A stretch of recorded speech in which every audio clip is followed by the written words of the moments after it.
This week on Halftone Takes, we get into the weeds on taxonomy.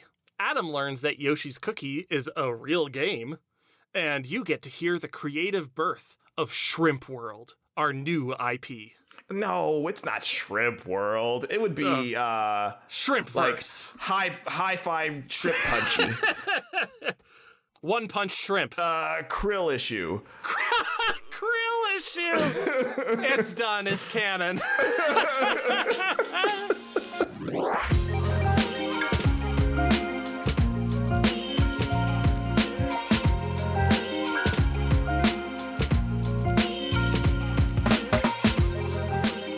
Hello, and welcome to Halftone Takes, high-contrast conversations where we zoom out to see the bigger picture. I am your host, Adam Bucheri, just a Barbie girl in a Barbie world. And with me, as always, is my co-host. I am the co-host, Cory Revis, a.k.a. the Stinky One. Aww. And so don't stand too close to me. Don't stand too close to me. I like to think that we're both a pair of action figures, and I'm just like, a regular doll, and you're like that one fucking He-Man doll, which is like grass-scented. Now hold on there, Skeletor. Like you're a scratch and sniff sticker of a little of a little guy. Scratch me. Stop it. I'll like it. All I can think about is the no in like Toy Story 2 when Buzz is stuck in the yeah. No. The endless aisle of other Buzz Lightyears. Yeah, very good. So, what are we talking about today? Yeah, today I am tentatively titling this episode Concept versus Execution. But what this really is this is me, interrogating you and your thought process and your vocabulary. Because I love words. I love talking about stuff. But like a quote that really stands out to me, I don't know who to attribute it to. But basically the idea being that like 90% of disagreements are actually arguments over how the it's definitions said. of words. Yeah. You know, I'm talking about this things. and we're saying the same thing with the same words, but we're meaning two different things. And therefore we're talking past each other. And now how can you have a conversation like that? Mm-hmm. So, as a result, editing past podcasts and also just like an eternity of friendship with you. One of the words that you are always using to describe media and like as a value for you is unique. You love talking about uniqueness. You love talking about like, this thing really unique. This stands out. Like it is a self-evident good in the way that you talk about it. And so, like, that's part of what I want to talk about is, like, how do you define unique in terms of media? And then we'll kind of drill down into concept versus execution as a broad umbrella of how to apply that idea. Yes, and I understand the assignment, and I am thinking about it currently right now. So, yes. Because this is one of those times when I'm probably going to have to be like, okay, think about what you're saying. I mean, I will often, when I'm in a situation like this, I'll just start saying something and be like, halfway through an argument, be like, I don't know if I believe what I'm saying. Yeah. Oh, I do that all the time. You should know this. I tell you this. I know. I'm like, why did I just say that? That's not what I meant. What I mean is... So a turn of phrase that like I think about a lot is I didn't have time to write you a short letter, so I wrote you a long one instead. Because brevity and conciseness and, being able to clearly and eloquently and precisely say what you mean is actually hard. And it's much easier to just like spend a lot of words slouching towards a point. And so like, yeah, part of this episode might be us figuring out how we feel in a kind of sloppy way. Yeah. Oh, I'm constantly working on that myself. Like obviously off mic and stuff too, because I realized over the years that I haven't. I like reading. I used to be a super avid reader, and then I started to work a lot. So I started to listen to a lot of audiobooks. And I love listening to audiobooks. And if the book is good enough, I buy the book and then listen as I'm reading. I don't know why I do that, but I like doing that. But I haven't really sat down and just read in a while. And that's probably why my mind tends to wander a lot. And not in like the worst way of like when I'm driving and I'm like, oh, look, a squirrel, and I just start drifting off into the other lane. It's more of I start Tokyo drifting into the other lane. yeah. Grab the e-brake, crank it hard. I need you to grab that e-brake. What? You know what? You're gonna be fine.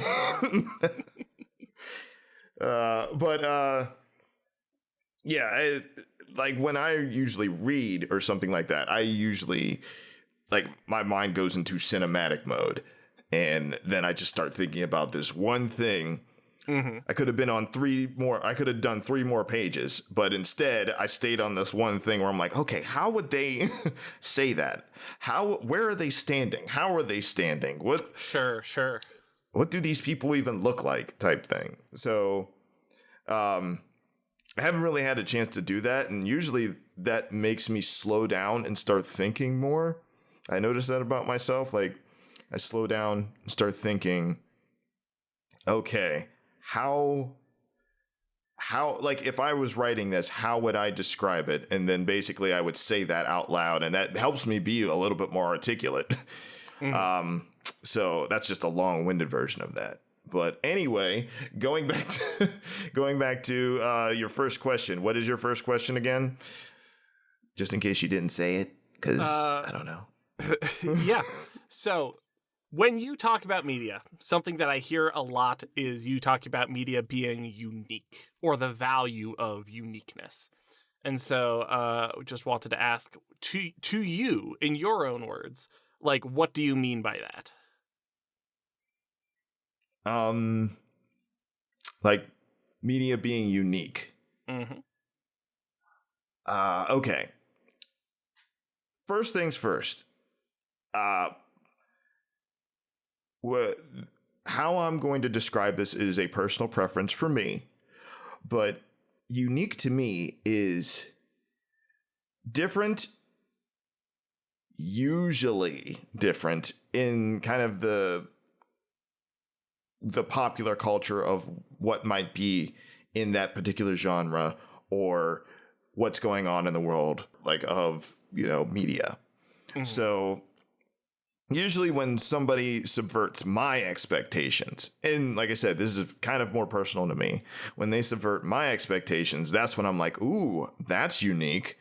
Because a lot of things I feel in today's media is very predictable. Storylines are just like, oh, I know where this is going. And now, mind you, that depending on what it is, that might not take away from the fun of it, whether it be a game or something you're watching or a TV show or a movie or something like that. But still, I'm like, the stuff that sticks with me. And, first impressions are everything, because after a while, obviously, you like something, you watch it enough, you're like, oh, this is no longer unique anymore. However, first impressions for me are a lot. They count a lot. So usually when I say, oh, that's really unique, it has some element that has surprised me. Okay. And surprised me / intrigues me to keep going, keep playing, keep watching, what have you. So that's what I usually say that's what I usually mean when I say unique. Obviously there's some little microcosms of other reasons, but that is the biggest main reason.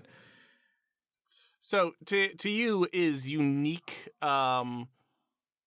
always tied to kind of the current moment in pop culture? Not always.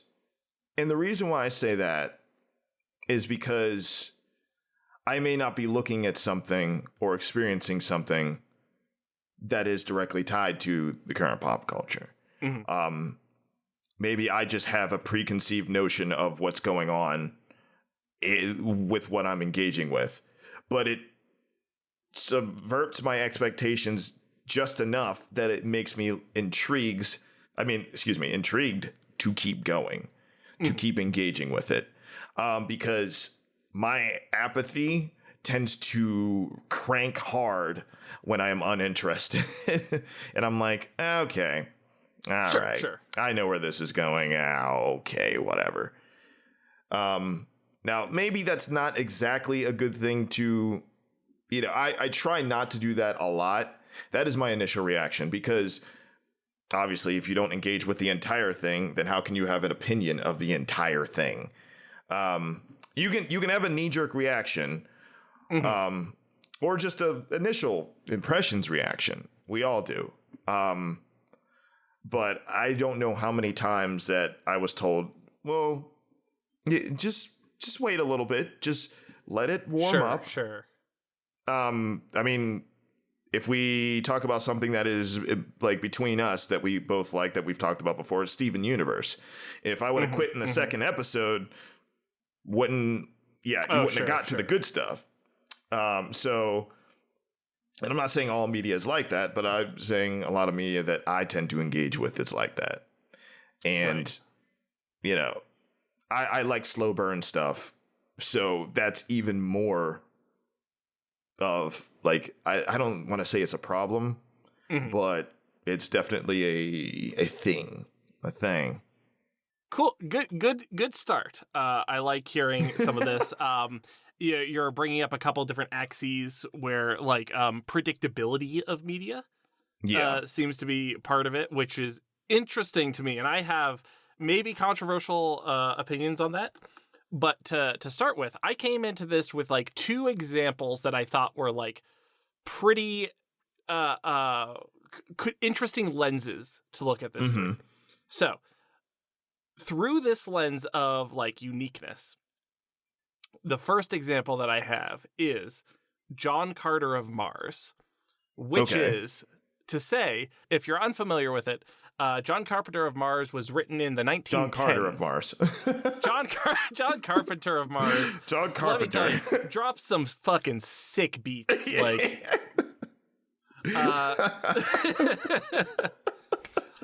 John Carter of Mars. Carter. The Carter.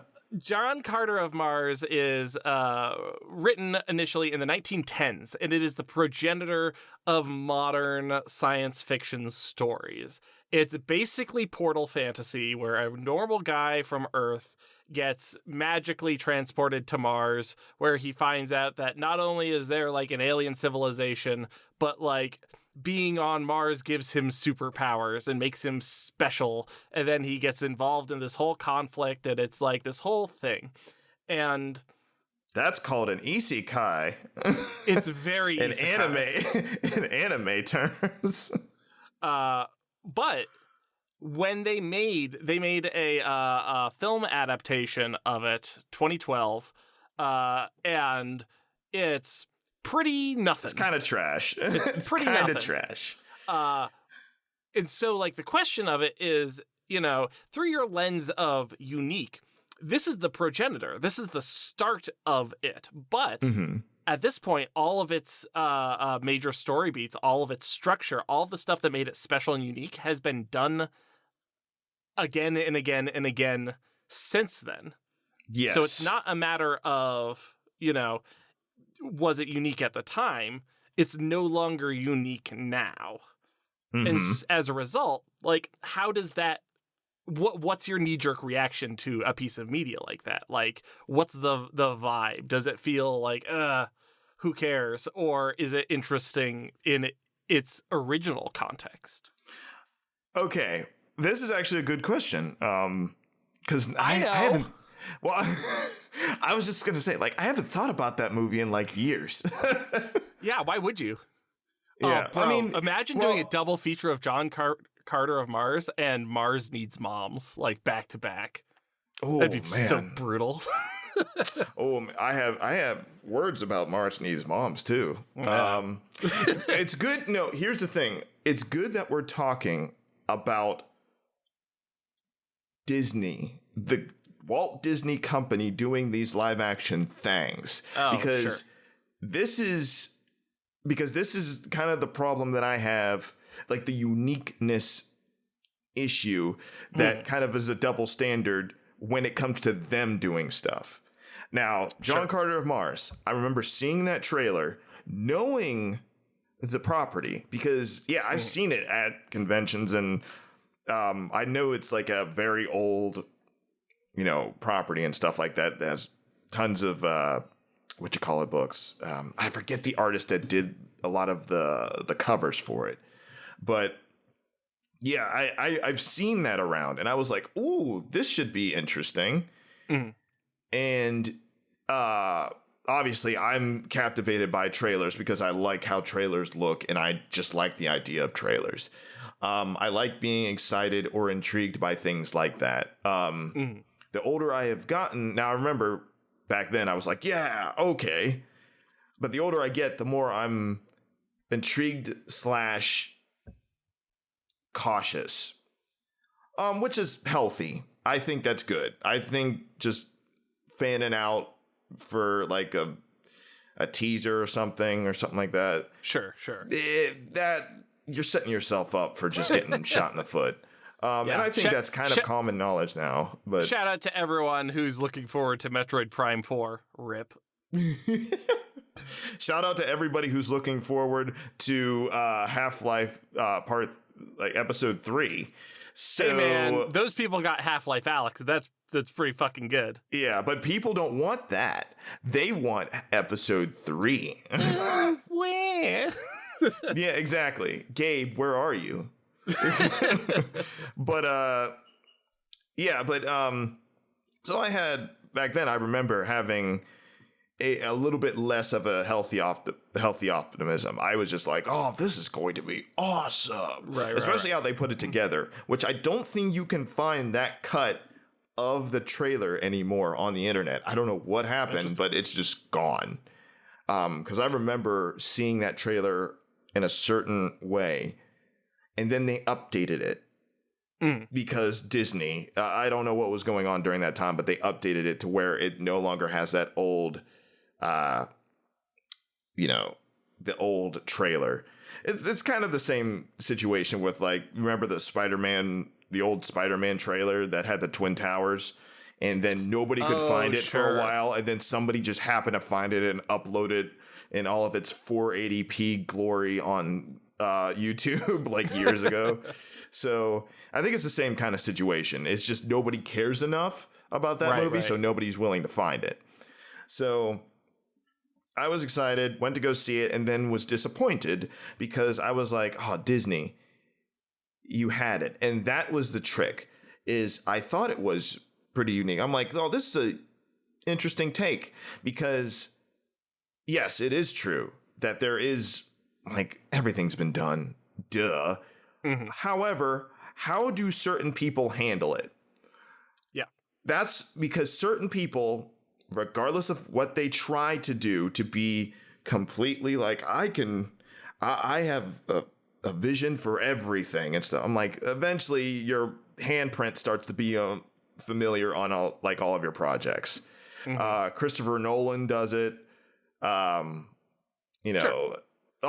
these, directors do it. Every director does this. Yeah, if you start following a director, you'll often find patterns, unless they're like a real jobber. If they're just someone who's just like, I'm going to direct The Tooth Fairy starring Dwayne Johnson. Maybe that'll be a little bit more anonymous. I don't know. I mean, actually, to be fair, nope, even that stuff, God damn it. Even that stuff, you can kind of tell. But I mean, hey, at the same time, I've seen a lot of those types of smaller. I've seen The Pacifier, and I'm like, even I kind of enjoyed that to a certain point and stuff like that. But you can kind of tell with a lot of these creatives and everything, everybody has kind of a call sign after a while. So Disney tends to kind of have a call sign. The corporation, how they want things to, because studios, even what they like to stick into movies. Yeah. Now, when I saw John Carter, I had, because that makes me think of a more, I guess, recent situation that this happened with, which is, what you call it, Artemis Fowl. No. Yes, that's a similar situation that would happen with John Carter. I didn't recognize it back then because, obviously I'm older and wiser. Right. But when John Carter came out, I recognized that I felt the same way just thinking about it right now as I felt, as I feel or am felt about Artemis Fowl, where it's, okay, guys, I understand what you're trying to do, but this is your chance to push it. Because it looked unique in the trailer. It looked like, okay, you were doing something kind of different. But then you basically did the same thing.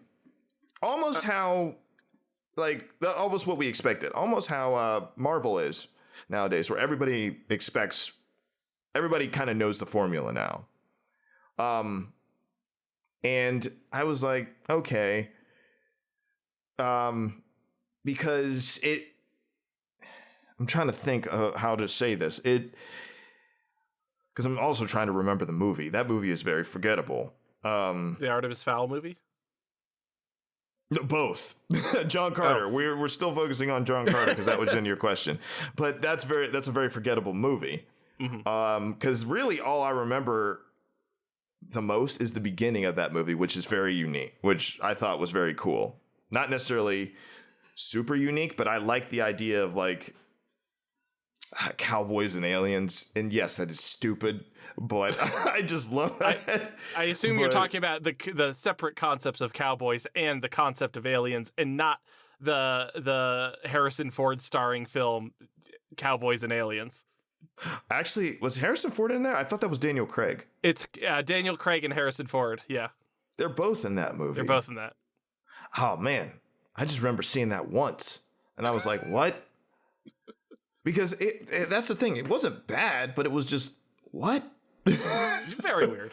Very weird. Yeah, concept. It was very weird. Which is also another unique concept that kind of subverted my expectations because I thought it was going to go one way, but it went another way, but not in a good way to me.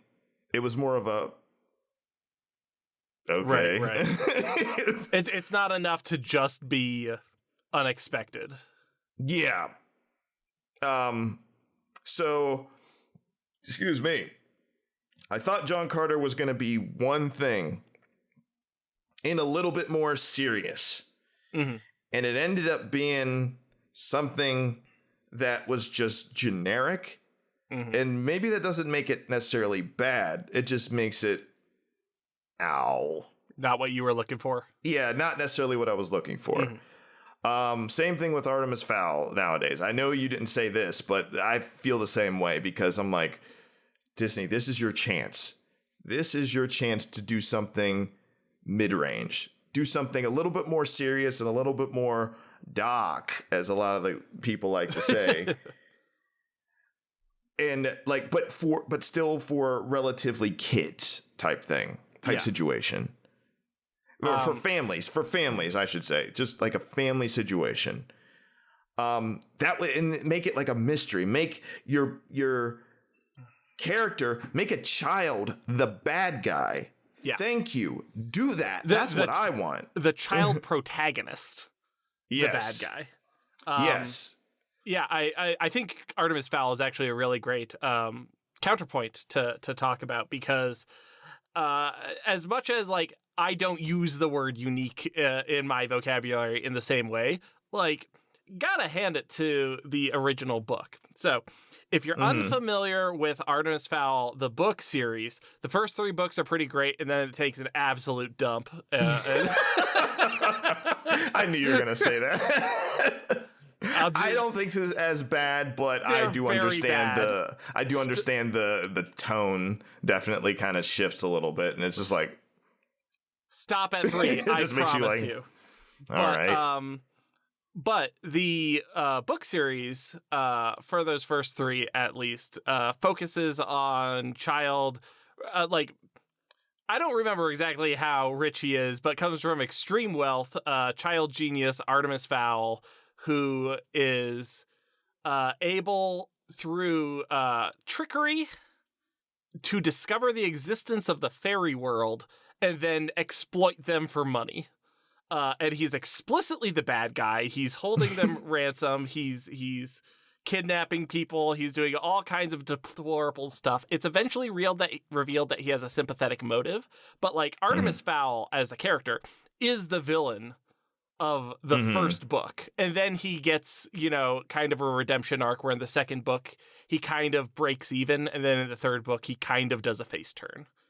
Yeah. But it's more, I like the fact that it's more he is kind of the anti-hero. He's the villain in the first one. He's straight up. No. Throughout the series. Yeah. He's straight up the antagonist in the first one, which I like because it's so much that we see that being a cool anti-hero is like the griddled person who. It's Frank Castle, it's Max Payne. Everybody has to be that. And I'm like, okay, that's cool. But one of my favorite bad guys, the 2 of them actually, in all of media is Lex Luthor and Vandal Savage. I love those guys because they handle everything. They have it. Like, especially Vandal Savage. He just figured it out. Like, so he has stacks on stacks of contingency plans. And he walks around dignified, but he's just an asshole. And I'm like, this is great. I love these types of villains that basically dress nice, like always have a suit, has like all these kinds of like systems working around them. But they've they're got still that kind element of hyper competence. Yeah. And not in a way that they're like super geniuses, but in a way that they're just, they took like 20 years or something to set up everything behind the scenes for them. Oh, sure. And then they're just like, yeah, I'm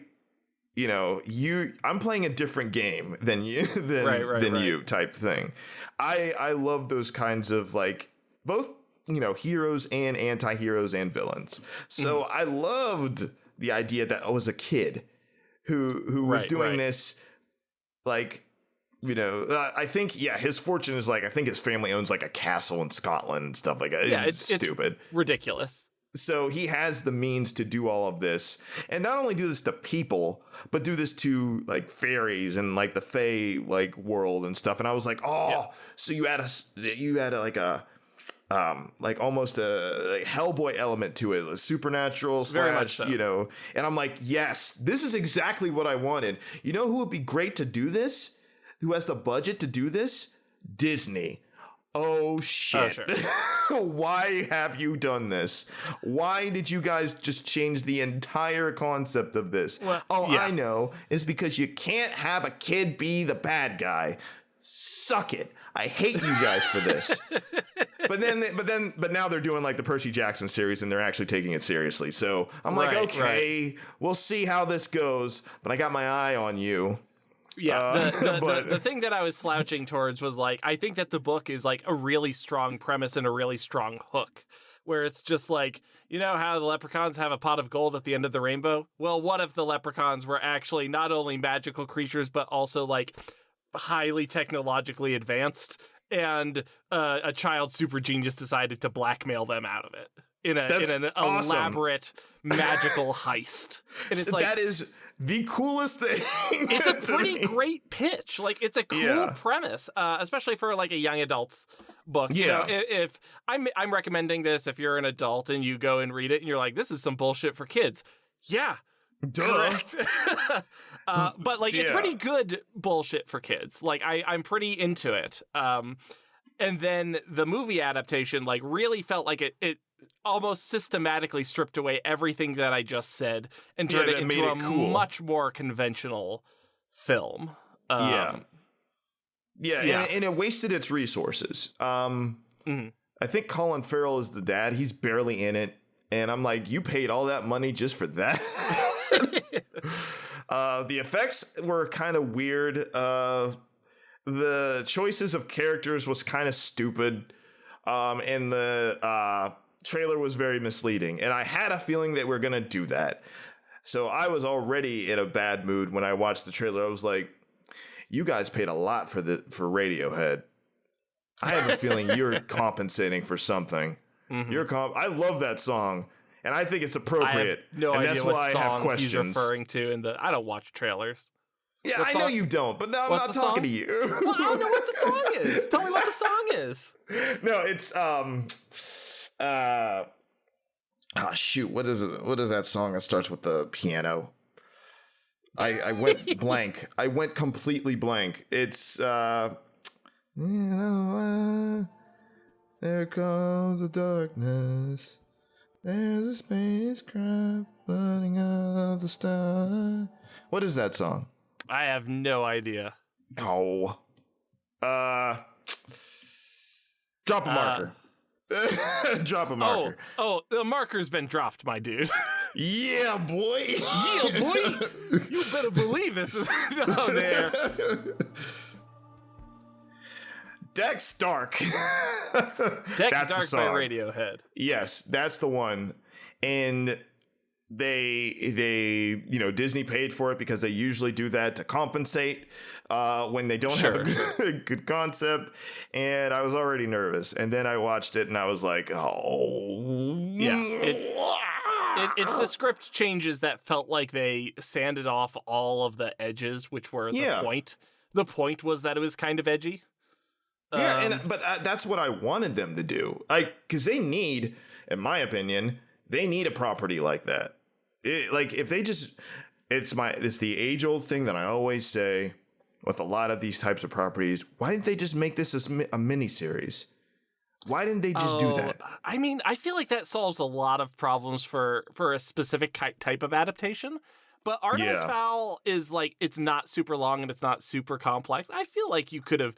I don't think that the format was the flaw necessarily. I feel like it was just them choosing to totally shift the premise in a futile attempt to expand the marketability when in fact all they did was alienate the people who were interested in it and not attract people who wouldn't be interested in the thing that they were making.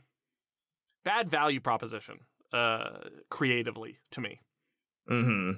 So, yeah, I mean, that's when I'm kind of circling back a little bit. That's what, when they say when I say unique, I'm talking concepts like that, are oh, okay, this is intriguing. Like I said, this is kind of more of a personal thing because this is, to me, I like concepts like that are, of course, yes, sure, they may be childish. I don't care. I like, seeing stuff like that for maybe middle-aged, middle-age kids or a little, young adults. I like seeing stuff like that. I've always wanted to make stuff for that age range. A lot of, adult works that I've read, there's a couple of series that are really good, but they have the same thing that I'm looking for, which is very high concept stuff that takes itself seriously, but doesn't wade into the area of ultra cynicism. And it seems like a lot of adult stuff, especially in sci-fi, it's either really stupid, really silly, or really existential. And I'm like, I get it. I like both, but I do not like to consume both readily as my daily diet. Sure. That's just not me. I understand people like that, but that's just not me. So when I say unique, I mean, okay, what do you have to offer me? And usually I usually read the room. I like to think that I read the room pretty well when I'm like, okay, I have like my, like my finger on this, the pulse of this concept. Is this really appropriate, or is this going to be like, Because I had the same feeling about like something like Pirates of the Caribbean when that came out, the first one. Sure. And Disney, I was like, wow, Disney, you're probably going to have to kill people in this movie, right? Are you guys going to be, okay, all right.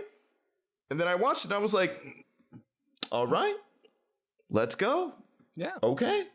I'm digging it. Because, I mean, it sounds like I'm like, oh, if it's a new concept, I'm going to love it. Yes and no, because I felt, the same way about vampires when that was started out. But then it got real old real quick. What, like same thing. Just the concept of a vampire? Yeah, well, no, not the con. I mean, I'm not that old. Because I remember when they made that up. No, I mean how they reemerged in media because somebody did it well. Yeah. And did it in like maybe a new, fresh way. And it just blew up, and it's like, oh, it's same way. Speaking of Christopher Nolan, just how he redid kind of their invigoration for superhero movies when he did Batman. And everybody's like, oh my goodness, this is so good. Well, technically, he made a good movie that just happened to be Batman. And because that's how I feel, because I felt the same way about that. And I'm like, yes, this is awesome. But then everybody tried to do like the deep, dark tone of superhero movies and stuff. And I was like, all right, okay. All right. I mean, trend chasing is definitely part of the conversation where it's just like, oh, The Matrix comes out.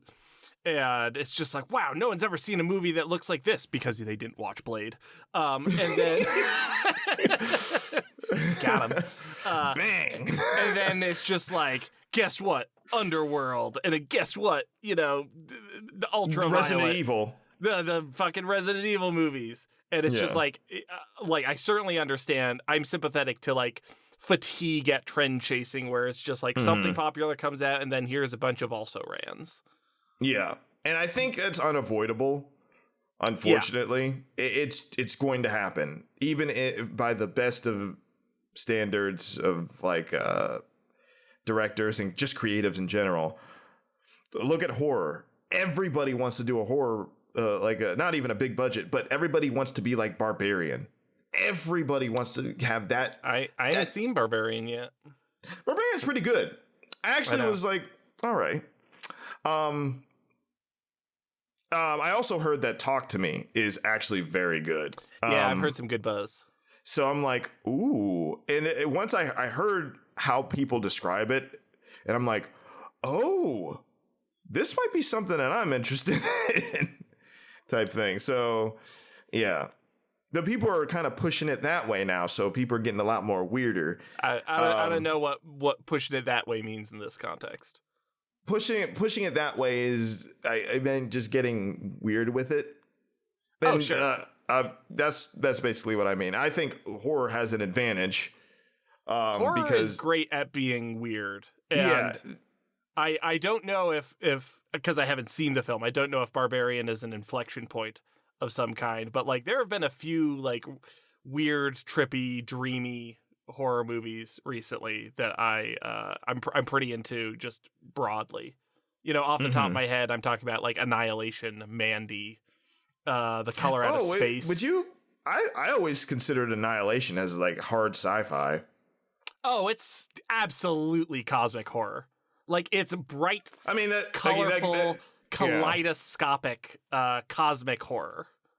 Yeah, I mean, when you put it that way, cosmic horror. Yeah, it is cosmic horror. Yeah. But I always saw that as like when I watched it, I kind of watched it as a sci-fi movie with horror elements in it, and not a horror movie with sci-fi elements in it. I mean, that's kind of splitting hairs, you know. That's exactly what I was saying. It doesn't necessarily matter. It's just I would absolutely put in the same conversation as Alien. Yeah, and that's a good point. But I wasn't saying, oh, you're wrong for this. I'm just saying you're right, because that's kind of how I just felt a different way about it. How I experienced it, but I got the same thing out of it. So. What you're saying is you're right. ... Bitch. I guess. I guess. But yeah, that's. I'm glad we agree on Annihilation. I think that was a good movie. I thought that was awesome. I think that's a great weird movie. It was super weird, but I was like, ugh. In some of the cases, I was like, ugh. I think that's a great movie that I tried to watch with my wife, and it did not go over well. She didn't like it, or she was like, ugh. Yeah, it got too gross. And to be fair, I had forgotten how gross the stomach snakes are. Oh, man, that's gross. It's extremely gross. That movie gets really gross. But if you, I'm trying to talk in vague terms for if you haven't seen it. If you haven't seen it, it genuinely is a great recommendation. It's got like 2 sequences that I think are truly terrifying. And then the rest of it is... one of them is what I think it is. And then the whole thing is just like surreal and trippy, and it operates on this emotional logic that I really like. Mm-hmm. It's a cool movie. Check it out if you haven't seen it. That is a very unique movie to me, because they did sci-fi interesting. Mm-hmm. And it's not necessarily world-breaking, but it's definitely a high concept thing. And also, I like the fact that it is mostly female cast. That is a mostly female cast in a sci-fi movie to that caliber. And I was like, geez, man. And it's a banger cast. Like, great cast. It's very good. Mm-hmm. Tiny Natalie Portman is the leader of this. She's the leader of the bunch. You know. Yeah, I know. I was trying not to do that. I don't know why that felt like that was where you were going with it, but I'm glad I'm correct. I was trying not to do that. Thank you for stepping down that path, and now we can't stop because as we look down, and now it's an escalator. We can't stop. We ran off the cliff, and then you stopped in midair, hoping that I wouldn't look down and notice that we had already run off the cliff. This is some Looney Tunes shit. I stopped in midair, looked down, and I was like, wait a minute, back up, and I did the... And I went right back on to the cliff. Meanwhile... Well, there goes Adam. Yeah, well, before I chased after you, you handed me a sign that just said "Yipes." So I feel like you have some culpability in this. Anyways, I wanted to move on to like my next kind of example piece of media and see how you land on this. And honestly, I don't know if this is a bad choice because I don't know if you've seen the movie. The next movie that I was going to bring up was Martin Scorsese's Shudder Island. Ooh. Have you seen that? Yes, I saw that in theaters, actually. All right. So, unfortunately, I don't think I can talk about this movie without spoilers. So this is a spoiler warning for Martin Scorsese's Shudder Island. Scarskazies. Martin Scorsese. Fucking I was doing the Inspector Gadget. Hey, Gadget, it's a clip-on. Yo, you seen that new Marty Scorsese's movies? You seen that Marty Scorsese's movies? So, if you haven't seen it, I'm going to spoil it. However, part of my argument is that I don't think spoiling the movie makes that much of a difference. Oh, so that is one movie that you need to experience because then you kind of get the whole. It's a movie about a twist, but the twist almost doesn't matter. Yeah, because you see the twist coming a mile away, but at the same time, you're like, wait, What does that mean then? So this is your final off ramp. Or you can fast forward. Whatever. You're an adult. You can figure this out. Or you're a child and you can figure it out. Or you're a child, in which case, don't listen to this. Or you're a baby. If you're a baby and you're listening to this, please like and much. Subscribe. Patreon.com/ Adam / Adam. That's what it is. Send all of your money to me. Give money to just Cory, because he's a sweetie and he deserves to get a new PlayStation game. When you say sweetie, it makes me bubble up. Good. So, Martin Scorsese's Shudder Island is a movie where there's a plot twist, but it kind of doesn't matter because it's really obvious. And the difference between me and other film critics is that there are some people who are really sensitive to that, and they absolutely fucking hate being able to predict their media. And if they're able to guess a twist, then it's dumb and bullshit.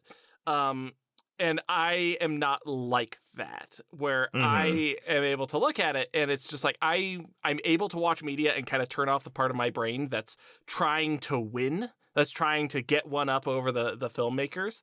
I don't want to be trying to outsmart the filmmakers. But also, if I'm able to successfully guess a twist or something, it's not that different than the experience of me rewatching a movie where I know the twist. Yeah. You know? So it's just kind of not that big of a deal for me. But Shudder Island is a movie where Leonardo DiCaprio and Mark Ruffalo go to an insane asylum. And the twist is that Leonardo DiCaprio, who is the main character, is crazy and has been a patient at the asylum the whole time. And it's just like, fucking stop me if you've heard this one before. You know, this is as cliche as that kind of thing gets. But the thing that makes it worth watching to me is the execution. I think it's a really well articulated version of this kind of twist. And even if you know what's going on or strongly suspect what's going on, the way that it plays out is still cool and compelling to me. They do a lot of tricks to sell it. There's a lot of intentional discontinuity between shots. Like the most famous example of it is that he is Leonardo DiCaprio, who is posing as like an investigator of some kind, is interrogating an inmate, asking her questions. And she's like, "Can I have a glass of water?" And then someone places an empty glass of water in front of her, and then the camera cuts in, and it shows her drinking out of the water, and it's a full glass of water, and then she puts the cup down, and it's, you know, half full or something. The point is that if you're paying attention, you'll notice these like slight inconsistencies between the shots, and those are intentional and meant to make you feel a little bit off kilter. And I think that's cool and admirable. Like, I like that. But that's all execution. That's all in the technical details and the craft that's going into making it. There's not an original bone in this movie's body. It's just kind of a well-made version of something that you've seen before. Is this the, a matter of like, okay, you've seen this before, and it's unique, but it's maybe not as unique, but the execution is high. Yeah, I mean, that's the thrust of my argument, where it's just like, do you, when you're talking about uniqueness, are you talking about it purely in terms of concept, or like, can you find execution to be unique?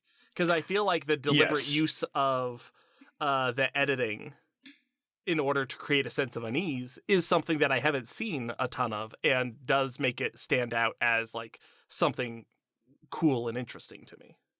Okay. This might be controversial to say, coming from me, but my idea flip-flops a lot.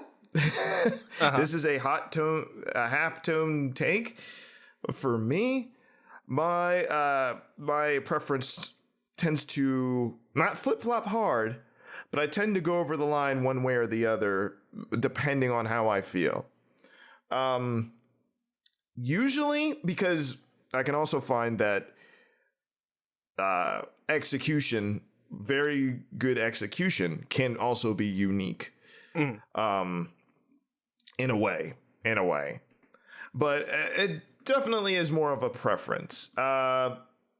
See, like the movie that we always come back to and never talk about in any great depth that we can't shut up about, Speed Racer. Yeah. It's based on a property, so there's like no real surprises in that. But like specifically the editing stuff that they do, I've never seen another movie do that kind of stuff. Like the way that scenes just melt into each other, like the weird wipes and the way that they're able to use like all that montage stuff. I find that so cool and compelling. Also, the kinetic energy in that movie is like ridiculous for me anyway. I have really never seen anything like that in a sci-fi-esque like live action thing, because it's very sci-fi, but it's also it's just about racing, and I think it's the best, because like you compare that to something like Death Race. Whoever remembers Death Race, huh? I don't. Yeah, but I mean, it's literally like Twisted Metal. But shout out to Twisted Metal. But compare that to something like Twisted Metal. Or, I mean, not Twisted Metal, Death Race. Damn it! Compare that to that, and I would much rather take Speed Racer because I think Speed Racer is way more interesting in like car warfare, which has been done plenty of times before. Right. Just Death Race just went all out with it, with like the gore and stuff like that. And I was like, okay, that's fine. Yeah. But I like it when like sometimes I like, maybe this is a good way to think about this. This is a good way to think about this and how my brain works is when I see concepts, any type of thing in games, media, all that kind of stuff.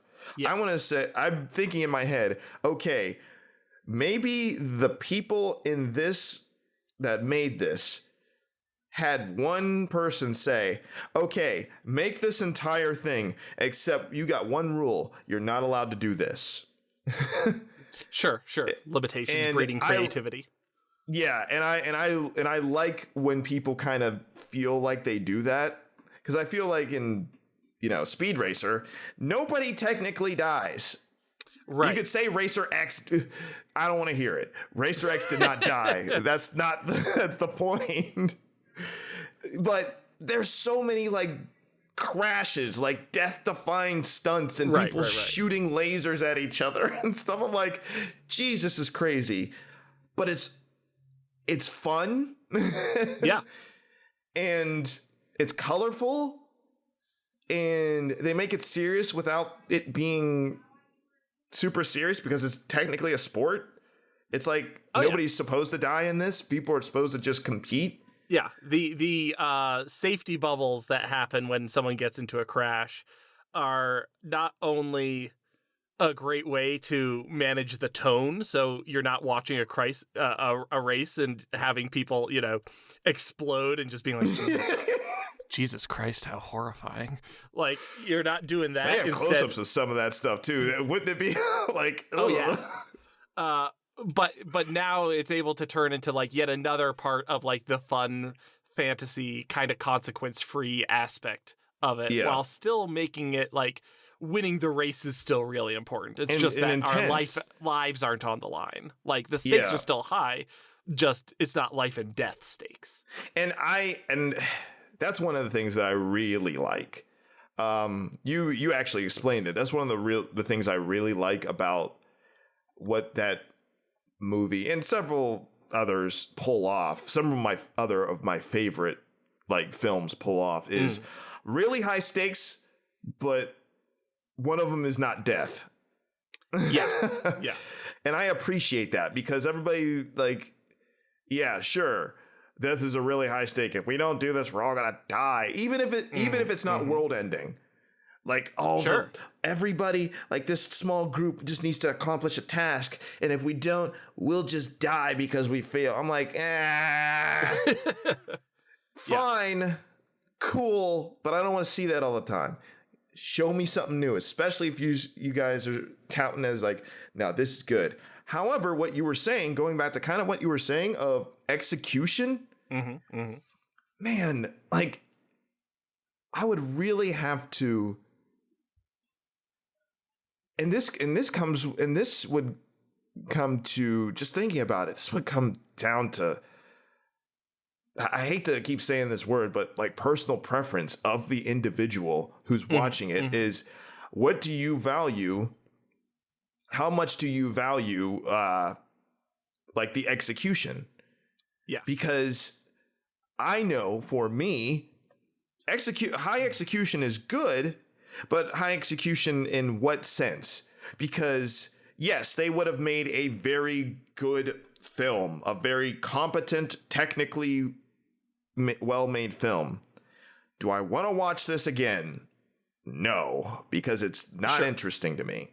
And the opposite is true. This is why I love Blade Runner 2049. Many people saw that and they were like, it's well-made, but I don't like it. And I'm like, this is why I like it. Yeah.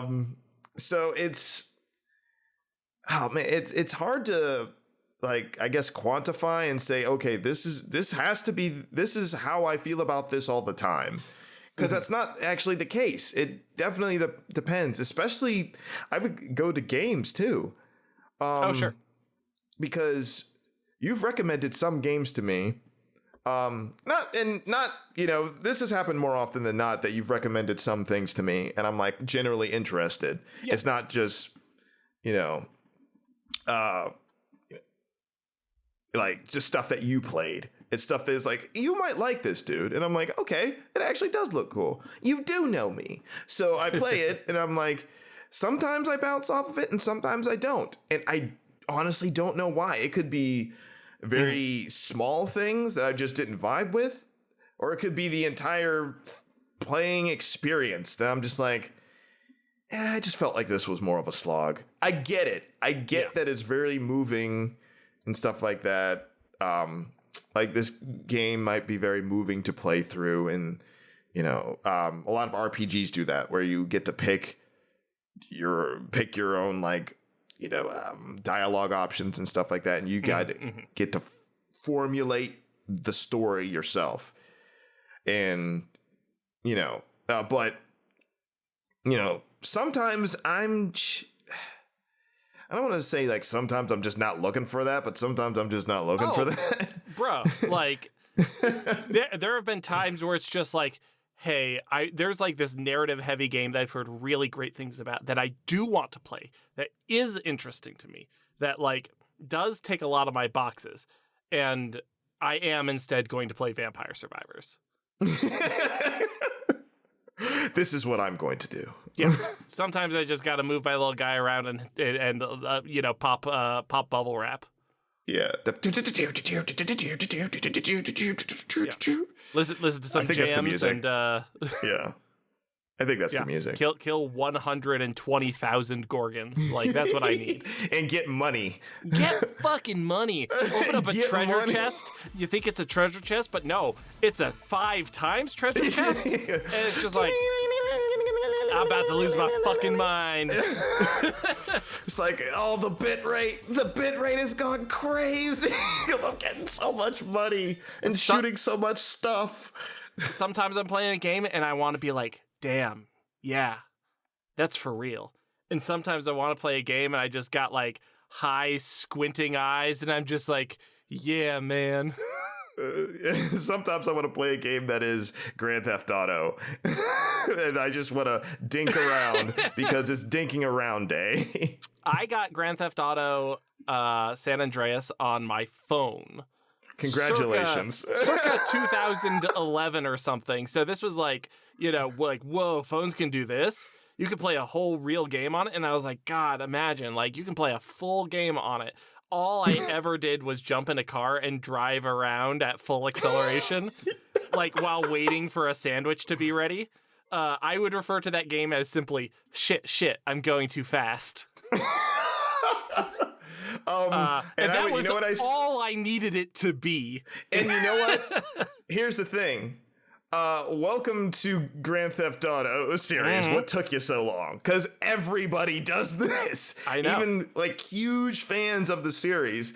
We all just dink. It's a game that dink around. They give you so many, you know, things to do that just, do I want to go up to somebody, point at them, they get mad at me, and I try to goat them into punching me, so I give them the reason for me to punch them and take their money? Free money. I'm going to go steal a fire truck now. Think about it. Back off, baby. But yeah, now we're talking about demanding media versus low engagement media. And sometimes I just want to turn my brain off and just, again, pop some bubble wrap. Sometimes that's just good. Yeah. I'll just play The Binding of Isaac again. I've played 1,400 hours of that bitch. Jeez. Just put on a run and just, turn your brain off and be like, ooh, brimstone. Yeah, speaking of which, this is a really small aside, but you know what the best, well, for me anyway, you know what the best game like that is? Tetris Connect. Or Tetris Effect. Yeah. You ever played that? Yeah, I've got it on 3 different systems. I have it on PC. I've got it on VR. And I think I have at least a demo on Switch. And the thing that that's what I played on Switch. Coming back to is that I love this game. It looks so good. It sounds so good. It's so kinetic. And I'm just so dog shit at Tetris. I'm just so very, very bad at Tetris. Really? On easy beginner mode, I can get to world 3. Oh, bro. I suck at Tetris so bad. Come on, man. Mr. What? You don't play on you don't play every Resident Evil game on super hard mode and try to find everything? Yeah. Well, Resident Evil 4? That's fun to do on your 4th replay. Yeah. It's a different set of calculations. Tetris is designed to make me panic, and panic I do. Really? Yeah. Well, you know what? It's very At the same stressful time, to I me. can. Yeah, because it is absolutely nothing to me. Yeah. Maybe it's because I just grew up playing puzzle games all the time, like that, Super Mario, Cookie, or whatever it is. Yoshi's Cookie or Dr. Mario. I played that stuff all the time on my game. What is Yoshi's Cookie? That is not real. Is it Yoshi's Cookie? I don't fucking. You tell me, bro. Look it up, man. Yoshi's Cookie. Don't put a marker down. Look that up right now on the mic. Yoshi's Cookie is a 1992 tile mapping puzzle game. I told you. I told you. I'm a genius. I'm a genius. I knew what I was talking about. I knew I didn't imagine that. Absolutely the most made up, fake sounding thing I've ever heard in my life. I'm gonna play some Yoshi's Cookie. All right, bro. Sure. Yes, I knew it. I absolutely knew it. Yeah. Anyway. Why don't you talk to Dr. Robotnik about his mean bean machine? Oh, man, I love that game, too. Fucking clown shit. You ever played Sonic Pinball? Oh, man. I will say that Sonic Mania has a boss fight where you're in Chemical Plant Zone, and then you end up, as the boss fight, you play a round of Dr. Robotnik's Mean Bean Machine, and that is incredibly fucking cool. Yeah. That rules. So, I remember that. But man, also, Sonic Mania, that is a game that is full of cool ideas. Oh, yeah. Sonic Mania, they did... Oh, man, I can't say enough good things about Sonic Mania. I don't want to go on a rant, though. Because I was going to say that also contributes, like Tetris and all that, for me. Also, the fact that I used to play pinball games all the time also contributes to that. Oh, yeah. So maybe that's a reason why, because, me and my dad and, my brother and, we would go to like arcades and stuff, and my dad would literally spend all of the time when we were running around Chuck E. Cheese or something. He would just go straight to like the pinball machine. I don't know if they had pinball machines in Chuck E. Cheese. I'm talking about other things. But he would just go straight to the pinball machine and just spend the entire time there. And then obviously me being a curious like little kid being like, "Hey Dad, what you doing?"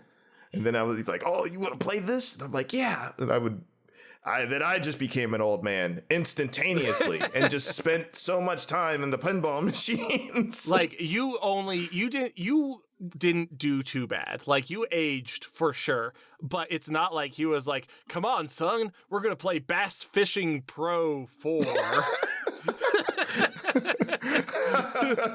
Did your dad do that? No.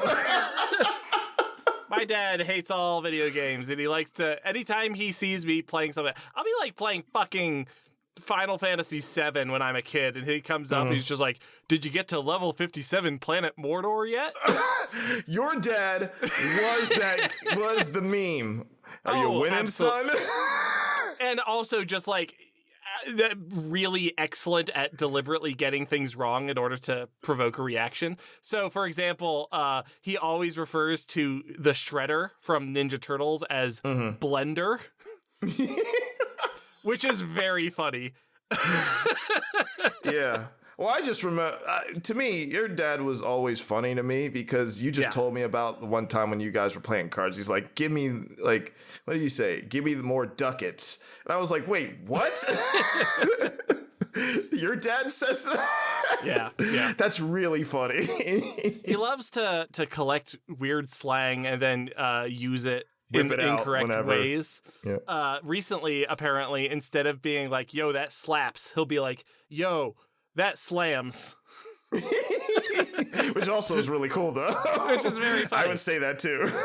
That slams, man. We need to make that a thing. Me and you make slams a thing. Stop trying to make fetch happen. It's not going to happen.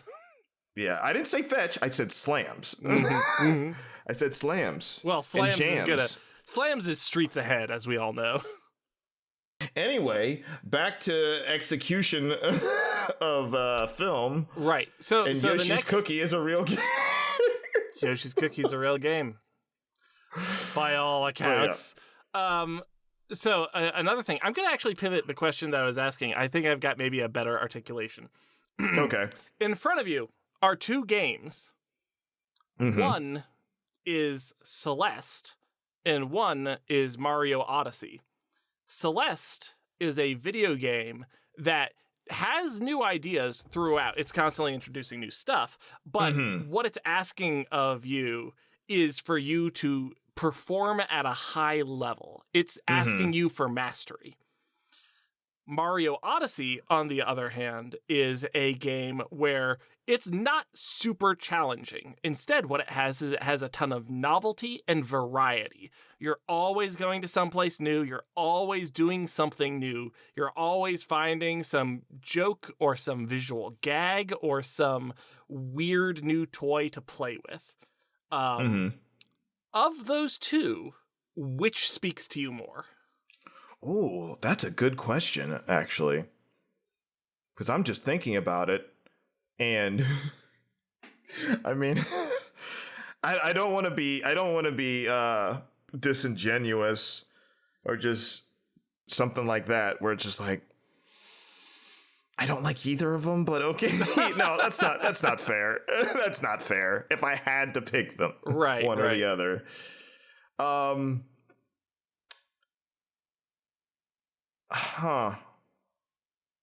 Man, I kind of assumed that you would like one or the other. You're not a Mario guy. I had my fill of Mario. That's how I'm gonna say it. Okay, that's fair enough. I could pick it up if there's like nothing else to play, but I won't seek it out.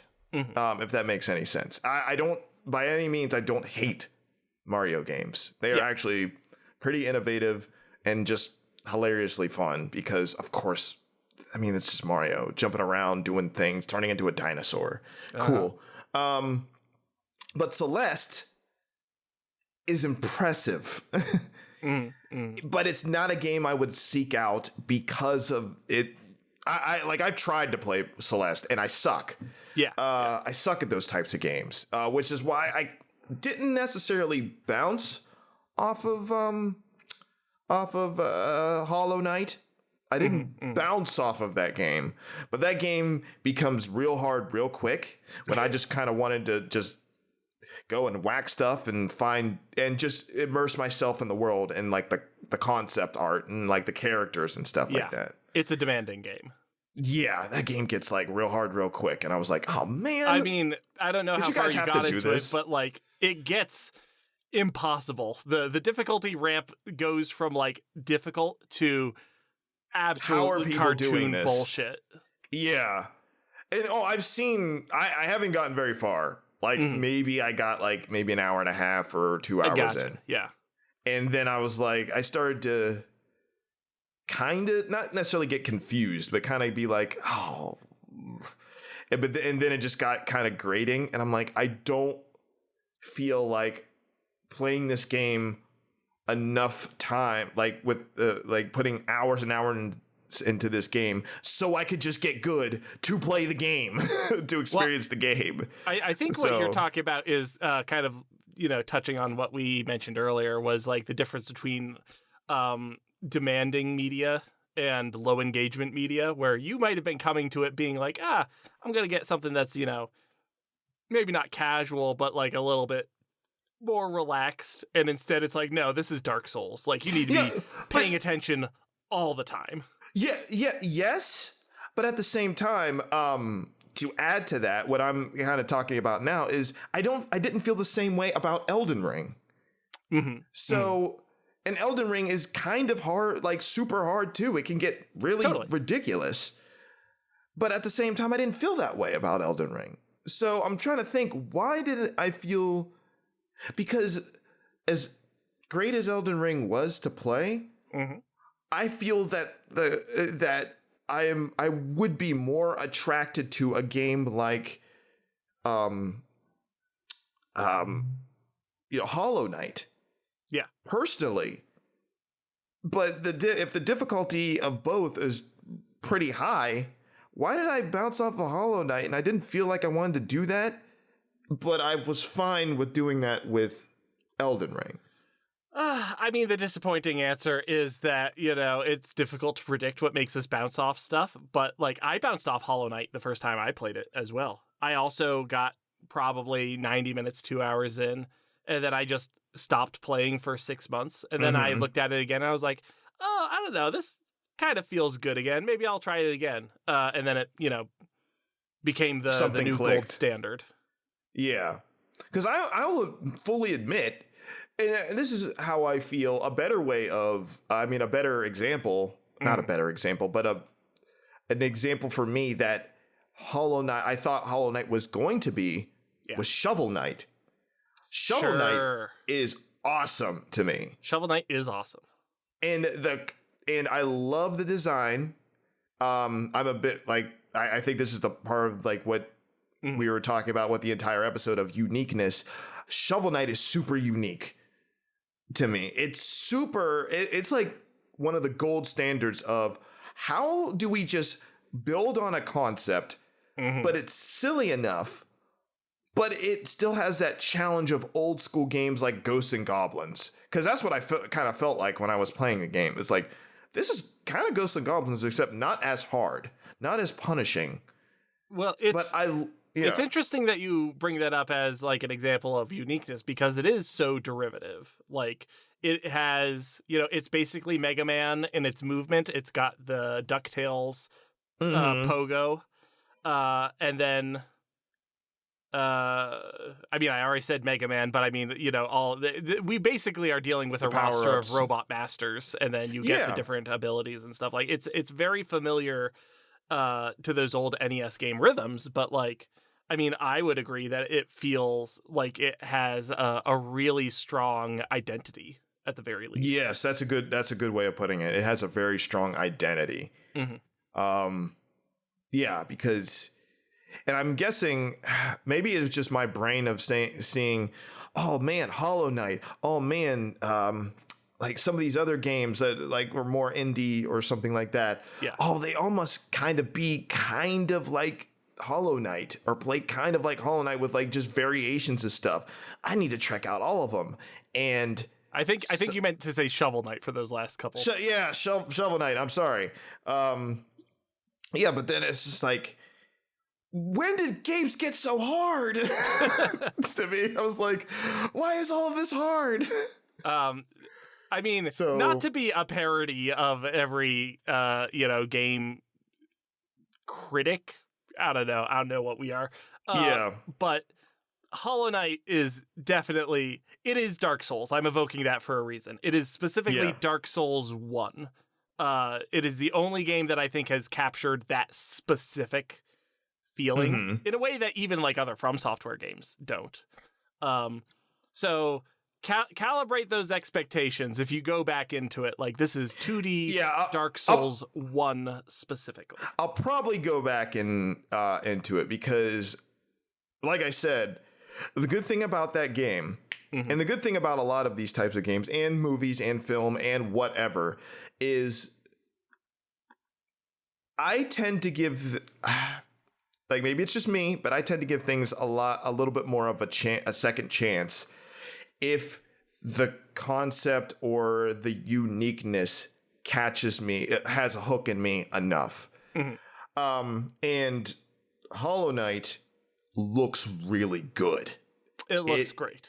It is like I look at a lot of the concept art and stuff like that, and the, just how it's set up, and I'm like, oh man, this is so intriguing. This is so cool. It's such a cool concept. Bugs. Night bugs. Yes. But I know how hard it is. But at the same time, it was years ago. So maybe I'm like, let me try to give it another chance. I'm, older and wiser. Try to get another chance and going into it and adjust my expectations accordingly. Yeah. So, and I recognize that I am much better at that now than I used to be, because I used to be like, no, I ain't gonna like this. I don't care. People can like it if they want, but I don't. And I don't have to. But then I'm like, you know what? I may not get what other people are getting out of it, but I might get something different that is also still a positive. Yeah. So, because that's something I had to learn, is I can get stuff out of it. It may not be the same, but it still can be positive. It's never like a either or. You either like it or you don't. If anybody says that, shut up. I can get, like, you can like games for different reasons. You can like stuff for different reasons, and it's completely valid. And I had to internalize that. So I'm like, okay, I may not be hugely into the story or something like that with certain stuff, but I do like this enough where I'm like, okay, this is a good movie. I feel this is good. Right. Even if it's not for you specifically. Yes. Yeah, totally. Here's another minor digression. If you are a big fan of Shovel Knight, which you are, which I am, and you want a game that like has some Shovel Knight energy to it, check out Infernax if you haven't. Infernax? I've never heard of this. It is, so in the way that Shovel Knight is like riffing on DuckTales and Mega Man and those style of games, Infernax is riffing on Zelda 2 and Castlevania. Really? Ooh, I like stuff that does Castlevania. It's really fun. It's you're fighting a bunch of fucked up demons and stuff. It's hyper bloody in a way that like it like loops around to being like funny because it's, chunky NES pixels. But like it's tons of fun. It's a real snack, and it's very highly replayable. Okay. So, I do like highly replayable thingies. Yeah. Okay, and Infernax. Also, enter the Contra code for funsies. Sorry, I had to write that down because I'm like, I'll forget that. But I wrote it down. I'm ready to go. Let's go. But yeah. I mean, really a quick aside. You recommended another game to me recently that kind of had the same. It's super recent. I kind of had the same feeling to it. It was the what is it? The Cassette Beasts. That game. Sure. Cassette Beasts is like a very strong riffing on Pokemon specifically. Yeah. And I bought that and I started playing it and I was like, ooh,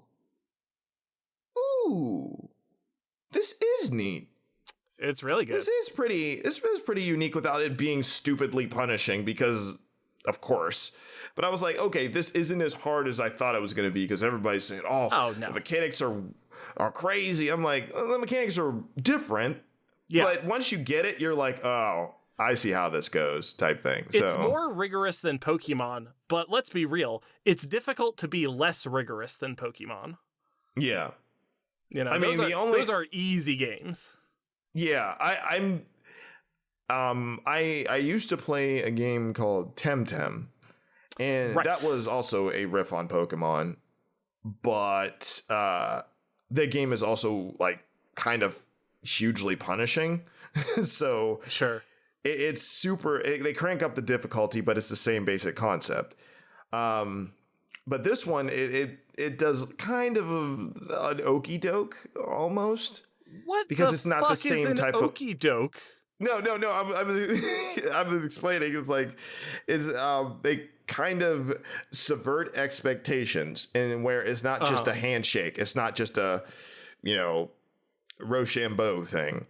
It's more of a okay. I actually have to think about this a little bit because there are so many like combinations that you can do and stuff like that. So Cassette Beasts is Pokemon, but what if instead of just like basic elemental weaknesses, there was a complex matrix of ways that the different elements could intersect both positively and negatively to create all kinds of weird status effects and different surprising results.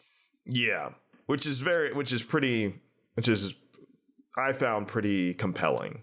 So I was like, okay, this is a good purchase. I made a good purchase with this. And it has a traffic cone that is a hermit crab, so it's a good video game. It's a good game. It's a good automatically. Game. Anything with hermit crabs is great. If a hermit crab lives in a traffic cone, you're on the right track in my book. Speaking of which, how could we? Okay, I can't wait. Speaking of which. No, you'll think this is kind of cool because I've had this concept in my mind, a video game concept, because I was like, I'm not a game maker, but if I could get with somebody who is a coder and all this kind of stuff, and I could just be like the guy who draws a lot of the concept art and the idea, that'd be great. There is a type of shrimp. I forget what the name is, but it apparently punches so fast. Pistol shrimp. Yeah. And I was like, what if I created a video game where it's like kind of almost it's not a beat 'em up, but it's like a platformer / beat 'em up almost. Yeah. Of like a tiny little guy, you like a tiny character who's just a shrimp like that. And he has boxing gloves on, and and he has like different superpowers because he could punch really quick, and like he could punch so fast that he could shoot a fireball, or he could punch like so fast that he does multiple punches, and those are the power ups and stuff. And it's just like a platformer on like the bottom of the sea that's very cartoony, but still kind of stylish. And you have like these different enemies that are just fish. Look, the different worlds is basically the different levels of, the oceans and stuff like that. So the last level, like the ultra mega boss level, would be like the ocean floor, and it'd be completely dark, and there'd be all kinds of crazy final level whale fall. No, you joke, but this is so cool. Fucking joking.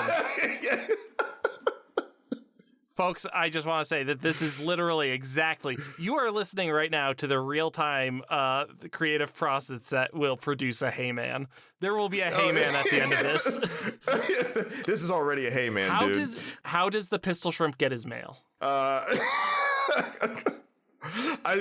mind is already working right now as we speak. My mind is already working. But I was like, oh, that would be a cool idea. A pistol shrimp would be a great idea for a video game character. I once ran a tabletop game called Big Motherfucking Crab Truckers. This is a real game.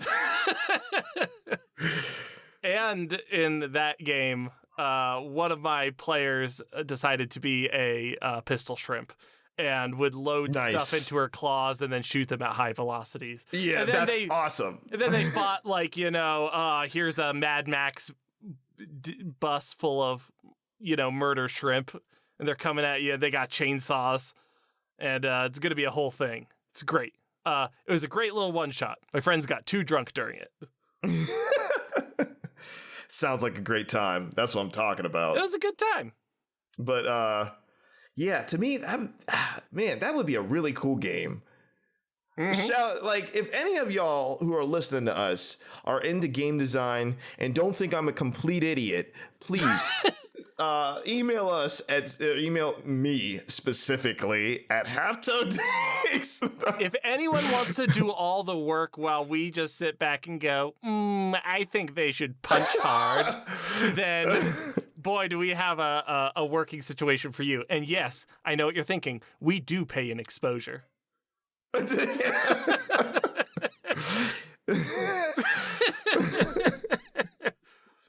I don't have anything to say to that. I was going to say something else, but I was like, no, that's pretty good. That's pretty fine. That feels like a pretty good place to start buttoning it up. I feel like I got to ask you a lot of good questions. We got some insights about what your perspective on it. To me, it seems like it's a little loosey-goosey because it's not a concrete thing, but you're looking for, high concept stuff. You're looking for things with interesting twists on the execution. You're looking for things where, they're going to be kind of unpredictable. They're going to catch you off guard. And I think those are all worthwhile qualities to value. Yeah, I want to add to that too, just to not completely sound like I'm such a basic bitch type person. I also appreciate the execution just as much because of the idea that, and if the execution isn't good, but the concept is high, it falls completely flat to me. It is a very, very rare occasion that I will like something and engage with it if its only quality is it's unique and it's a different type of thing. But there is a thing where I will engage with it, with a thing, if it is executed well. I may not come back to it, but I will engage with it at that time. If it has both, then I will come back to it. So it's kind of like on a scale. If it has only one, if its only quality is uniqueness, probably not going to be, probably going to be fade into obscurity for me, into my mind. If it has execution, which is the next level, but not really unique, I'll probably enjoy myself watching it or engaging with it, but then I probably won't ever come back to it. I'll just say, oh, okay, that was a thing. That was fine. But if it has both, which is like the high tier, I'm like, yes. And for me, if I keep coming back to a game or a film, that means I really like it. That means it has both for me. With the exception of one thing that I can think of, and we're going to close off with this, with the exception of one thing that I can think of, and it's something we always talk about, stealth.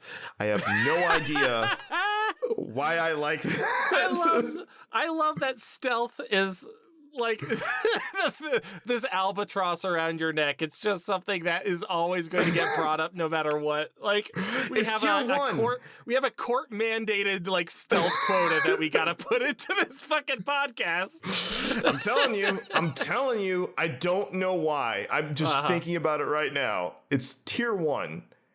And yet I still engage with it on occasion because I was like, man. It's not even that impressive. It's just, but I don't know why. I don't know what it is. Because at the same time, yes, I know it's like silly fun, but at the same time, there are some parts in that movie that are like really like, oh, this is awesome.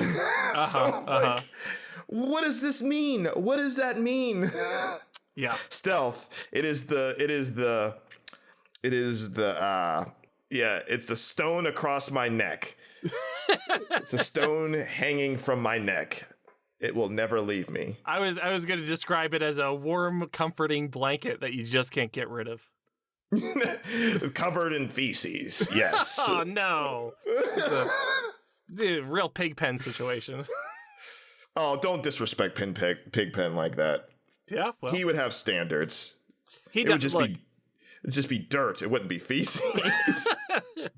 Yeah, well, tell it to the flies. True. You got me there. Yeah. He must have like soiled his pants a little too much and just nobody notices. Get or everybody your notices. Shit together, Pigpen. Everyone notices. Everybody. And nobody apparently cares because he's still invited everywhere. Even more so than Franklin. What does that tell you? Society. Boy, it says a lot about us as a society. Joker. Anyway. If you've enjoyed this show. Okay.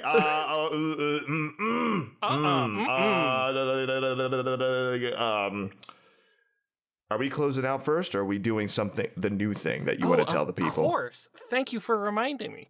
So, we have a new initiative here on the show that we're going to try out, where basically, instead of just totally a la carte topic choices where one of us just does an executive decision. I thought you were going to say a la carte.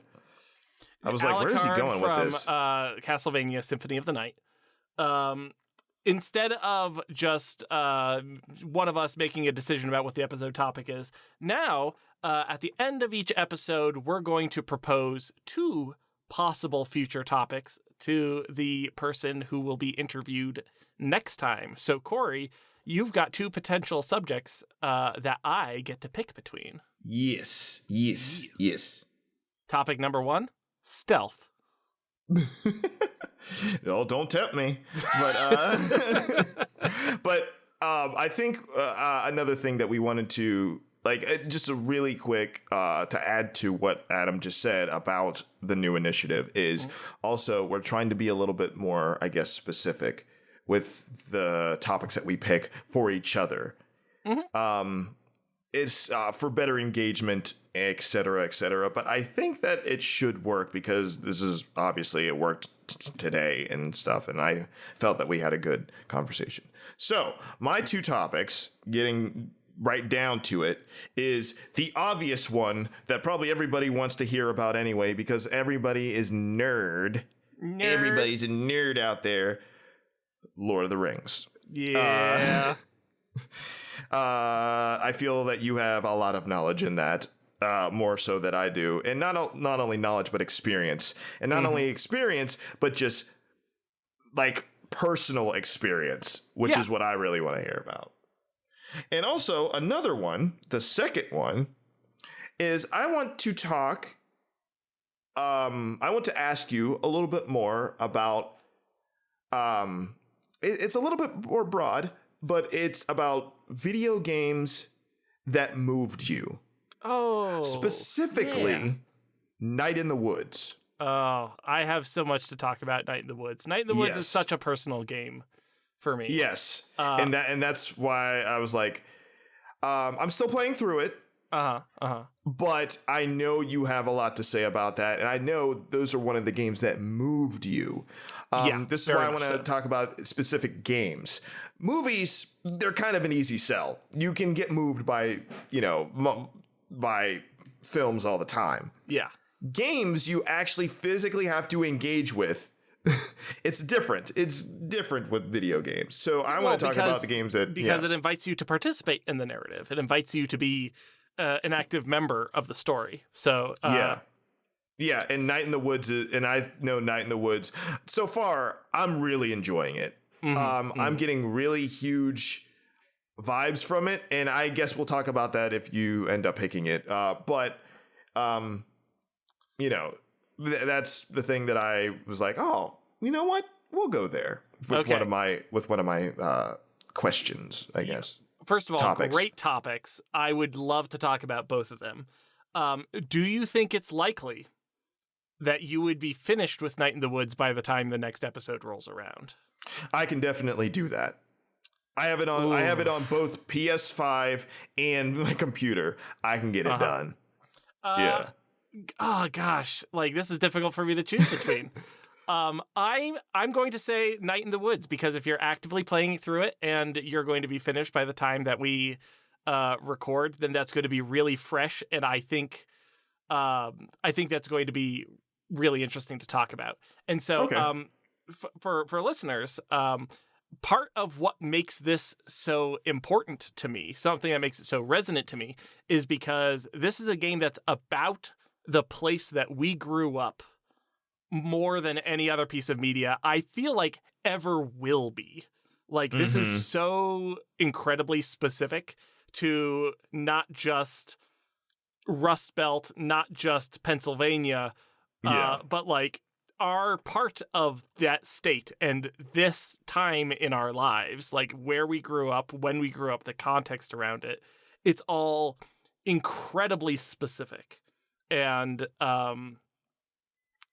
I love to talk about it, and I love to talk about just how much it resonated with me specifically.